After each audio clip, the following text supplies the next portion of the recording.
الرحمن علم القرآن خلق الإنسان علمه البيان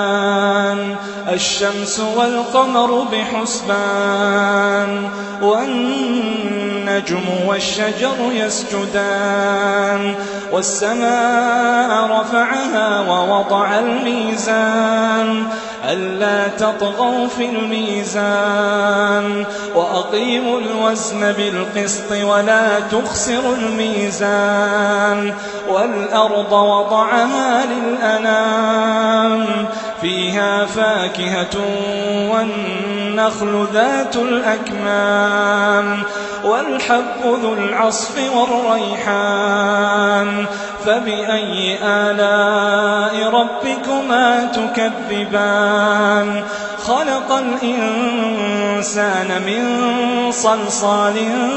كالفخار وخلق الجان من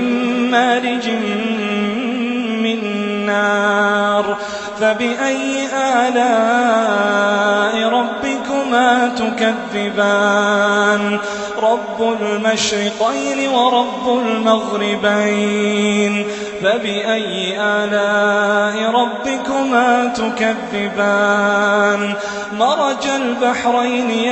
يلتقيان بينهما برزخ لا يبغيان فبأي آلاء ربكما تكذبان يخرج منهما اللؤلؤ والمرجان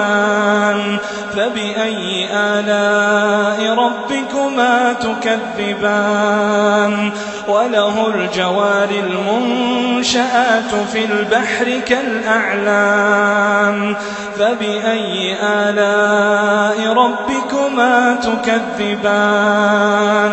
كل من عليها فان كل من عليها فان ويبقى وجه ربك ذو الجلال والإكرام فبأي آلاء ربكما تكذبان يسأله من في السماوات والأرض كل يوم هو في شأن فبأي آلاء ربكما تكذبان سنفرغ لكم أيها الثقلان فبأي آلاء ربكما تكذبان يا معشر الجن والإنس